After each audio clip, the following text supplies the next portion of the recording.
Bismillahirrahmanirrahim. Assalamualaikum warahmatullahi wabarakatuh. Bapak-bapak, ibu-ibu, mas-mas, mbak-mbak, khususnya adik-adikku sekalian yang dirahmati Allah dimanapun Anda berada. Kembali di Iip Channel bersama saya, Iip Wijayanto. Kali ini kita akan membahas tema semakin keras mami mantan menolakmu atau mengusirmu, semakin sering mantan mengigau, memanggil-manggil namamu. Ya. Jadi kalau orang sudah menikah itu, kemudian mertuanya mengintervensi pernikahan, apalagi mereka menempati rumah milik mertua tadi. Nah, maka apa yang dilakukan oleh maminya mantan tadi ya mengusir, ya. Kalau kemudian belum menikah, biasanya dia menolak dengan keras, ya. Nah, semakin keras sikap dari orang tua mantan atau maminya mantan ini, maka sebenarnya tanpa dia sadari itu akan juga menjadi penderitaan yang luar biasa bagi mantan, ya. Kenapa demikian? Misal yang pertama ya, ketika orang mencintai, mau menikah, tapi maminya mantan tidak setuju. Dia menolak dengan keras. Nah, padahal untuk memperjuangkan cinta mereka ini, mereka sudah jungkir balik bersama-sama. Harus sembunyi-sembunyi ini, ya. Jangan sampai maminya tahu, jangan sampai adik-adiknya tahu, budenya tahu, dan seterusnya. Harus sembunyi-sembunyi, ya. Padahal pengalaman menjalani cinta yang berat itu justru membuat ikatan batin antara dua anak manusia ini amat sangat kuat. Contoh nih ya, ketika kita sekolah ya, nah kita menjalani sekolah yang misal lancar-lancar saja, ringan-ringan saja begitu, itu kesan terhadap teman-teman saat sekolah atau kuliah itu tidak terlalu kuat.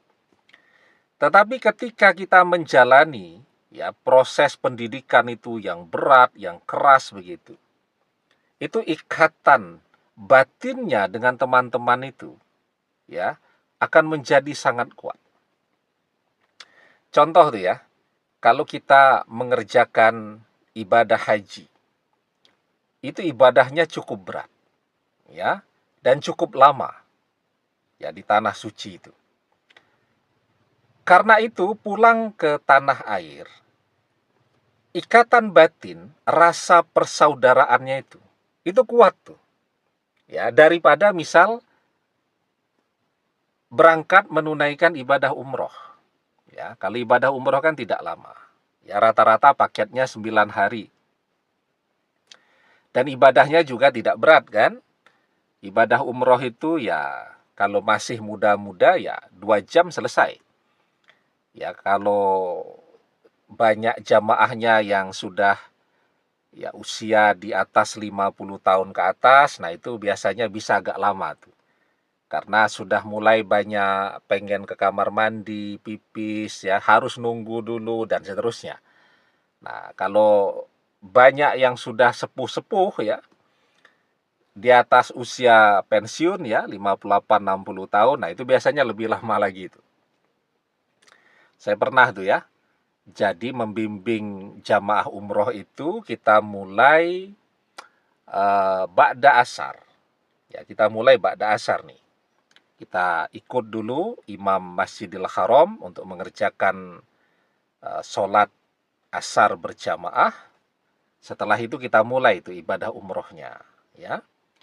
Nah, belum rampung tawafnya, jadi tawafnya belum rampung nih, ya, karena tadi kan harus nunggu dulu ada yang ke kamar mandi, terus jalannya juga tidak bisa speed ya karena banyak yang tercecer di belakang, yang sepuh-sepuh. Belum beres tawafnya, sudah masuk waktu azan maghrib. Ya, stop dulu, ikut dulu sholat maghrib berjamaah dengan imam. Habis itu lanjut ya, merampungkan tawaf, nanti baru beres tawafnya ya. Kemudian jamaah baru selesai sholat sunat di belakang bekas telapak kaki Nabi Ibrahim alaihi salam. Ya, yang disebut sebagai makom Ibrahim itu.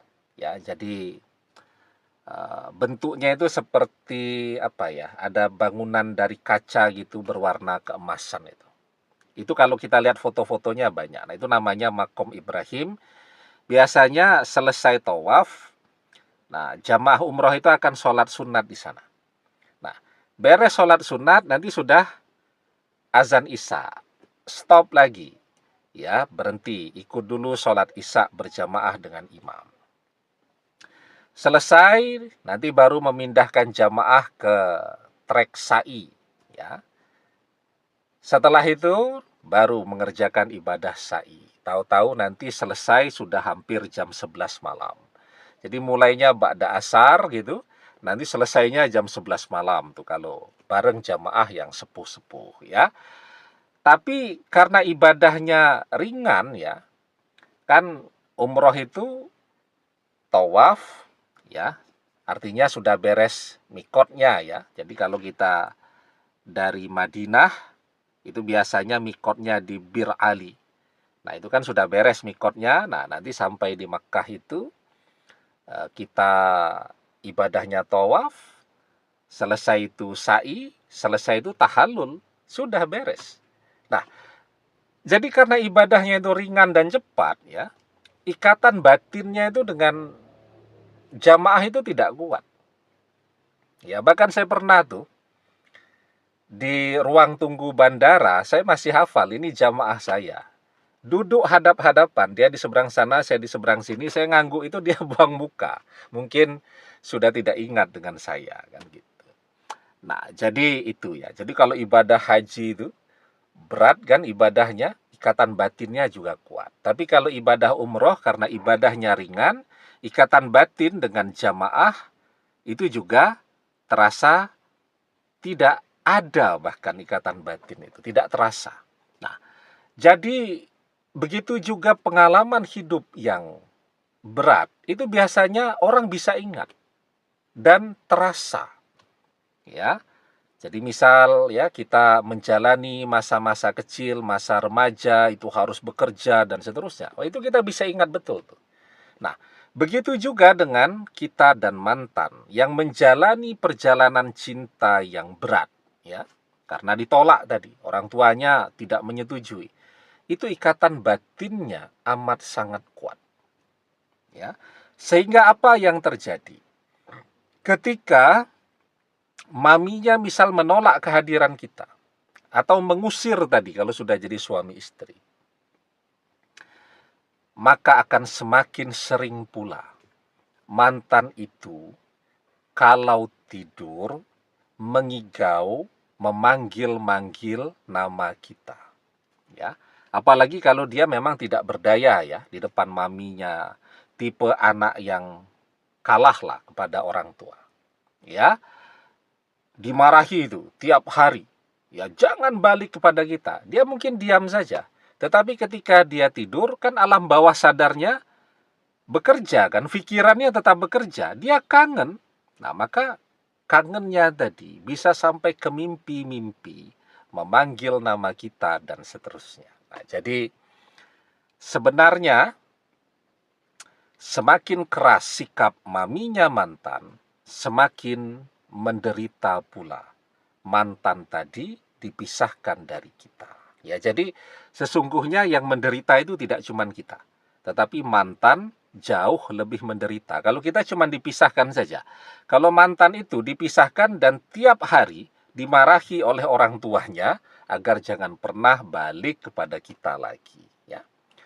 Nah, sekarang apa yang bisa kita lakukan ketika maminya sekeras itu kepada kita?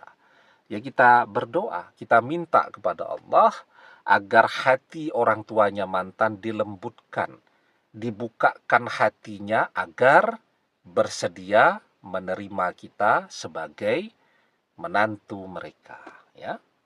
Begitu. Kalau ada yang mengerjakan amalan, kerjakan, ya. Tapi jangan cuma untuk mantannya, juga untuk orang tuanya. Kalau mantannya kan sudah cinta, tapi orang tuanya yang menolak. Kirimkan, misal ya, setiap selesai sholat fardu, kirimkan surat Al-Fatihah untuk maminya mantan, ya. Insya Allah, kalau kita istiqomah, ahabul a'mali ilallahi ta'ala adwamuha wa in qalla, amalan yang paling Allah cintai adalah amalan yang dikerjakan secara rutin terus-menerus walaupun itu sedikit, ya. Maka kalau kita istiqomah, semoga hatinya orang tuanya mantan dari menolak menjadi menerima. Kita berdoa sungguh-sungguh, kita minta pertolongan Allah agar pintu hati orang tuanya dibukakan untuk bisa menerima kita sebagai bagian anggota keluarga mereka. Demikian, semoga bermanfaat. Wallahu a'lam bissawab, billahi taufik wal hidayah. Assalamualaikum warahmatullahi wabarakatuh.